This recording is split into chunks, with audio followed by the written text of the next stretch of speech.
जय हिंद प्यारे दोस्त, मैं मनीष सर आज फिर से अपने ऑफिशियल यूट्यूब चैनल इंग्लिश ज्ञान के अड्डा की तरफ से आप सभी का हार्दिक स्वागत करता हूं। प्यारे दोस्त, आज हम एक ऐसा सेशन आपके सामने लेकर आए हैं जो कॉम्पिटिटिव एग्जाम्स के जितने भी एस्पिरेंट्स हैं उनमें से मैं कह रहा हूं 80%, कम से कम 80% बच्चों को क्लियर नहीं हो पा रहा है। कैसे इंग्लिश की कंटेंट को लेकर आए हैं जिसमें बच्चे बहुत ज्यादा हेजिटेट होते हैं, तो आज उस चीज को हम क्लियर करने के लिए आपके सामने फिर से उपस्थित हुए हैं। समझते हैं वो चीज है क्या? प्यारे दोस्त, ये एक ऐसी चीज है जिसमें बच्चे कहते हैं सर सब्जेक्ट और ऑब्जेक्ट, पता सबको है सब्जेक्ट और ऑब्जेक्ट, लेकिन अगर मैं कहूं सब्जेक्ट क्या है ऑब्जेक्ट क्या है, क्योंकि वॉइस की बात करो, नरेशन की बात करो और आपके साथ ही साथ वर्ब की बात करो, ये पड़ता है कि सर सब्जेक्ट होता क्या है, ऑब्जेक्ट क्या होता है। ऐसे कई सारे यहां पर एस्पिरेंट हैं मेरे दोस्त जिनको आज तक ये नहीं क्लियर हो पाया कि सर ऑब्जेक्ट कब माने और कब सब्जेक्ट माने। तो आज के बाद प्यारे दोस्त इस वीडियो के पास आपके जहन में ये सवाल नहीं उठना चाहिए कि मुझे सर ये नहीं पता है कि सब्जेक्ट क्या होता है, ऑब्जेक्ट क्या होता है, कि कैसे आप किसी भी क्वेश्चन किसी भी स्टेटमेंट में ये समझ पाए कि इसका आपका सब्जेक्ट क्या है और इस स्टेटमेंट का ऑब्जेक्ट क्या है। जैसे एक छोटे एग्जाम्पल में लिखता हूं Ram is a good boy. मैंने सिंपल एक एग्जाम्पल लिखा, Ram is a good boy.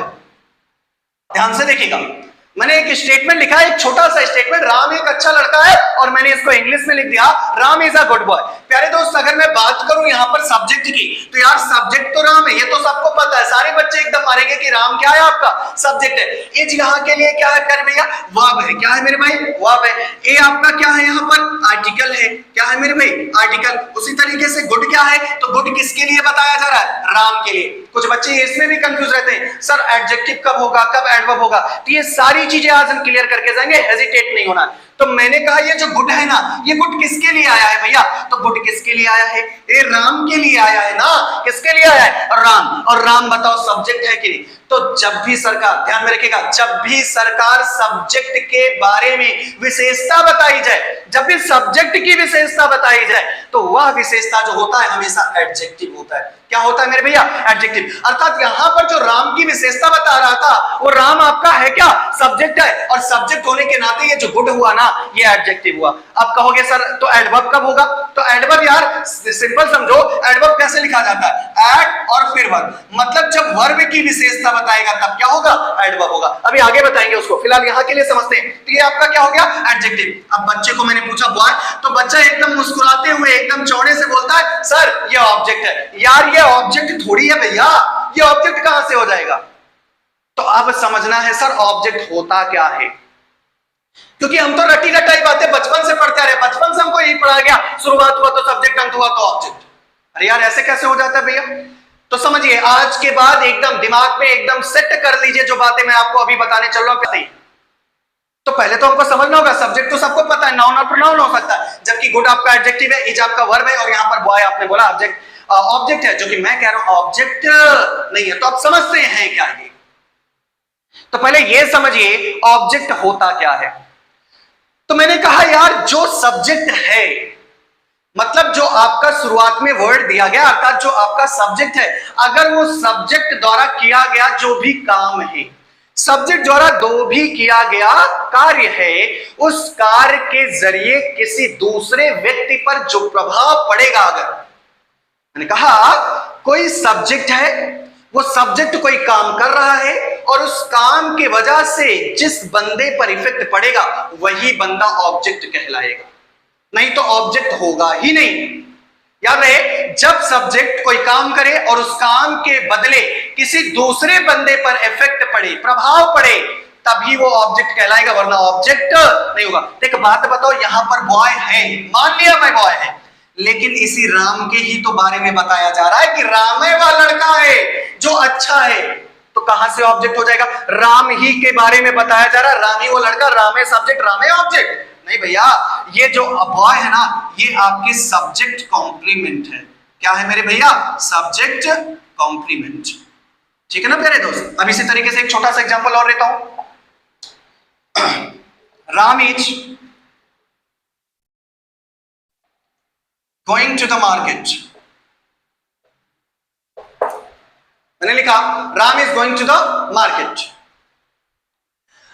बताइए, राम तो यहां के लिए सब्जेक्ट हो गया, इज यहां के लिए क्या हो गया, वर्ब हो गया। और कैसा वर्ब, हेल्पिंग वर्ब। और गोइंग आपका क्या हो गया, मेन वर्ब। टू आपका क्या हो गया, प्रीपोजिशन। और द आपका क्या हो गया, article.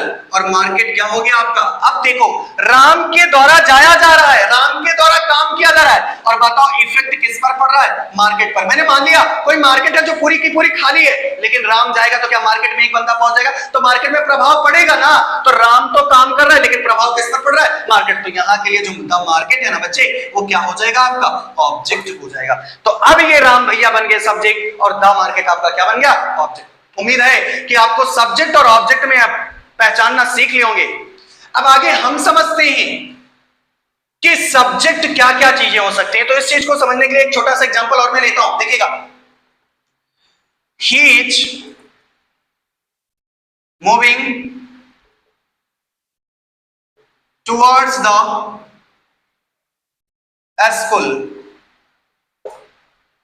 Is moving towards the school. अब ध्यान से समझिए, अभी ही क्या हो गया आपका सब्जेक्ट, इज क्या हो गया आपका वर्ब, और कैसा वर्ब भाई, हेल्पिंग वर्ब, क्योंकि मूविंग आया है तो ये क्या हो गया आपका मेन वर्ब। टुवर्ड्स यहां पर हो गया द स्कूल, और यहां पर द स्कूल आपका क्या हो गया, ऑब्जेक्ट हो गया। क्यों भैया, क्योंकि ये जो लड़का है वो लड़का जा रहा है, इसके द्वारा काम किया जा रहा है। क्योंकि ही तो क्या होता है, जेंडर में क्या होता है, सी आपकी लड़कियों के लिए होता है, फीमेल के लिए, और ही किसके लिए होता है, मेल के लिए, ठीक है ना।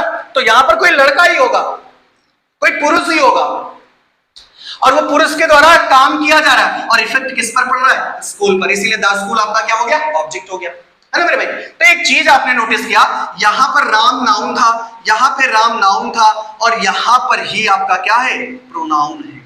क्या है मेरे भाई, प्रोनाउन है।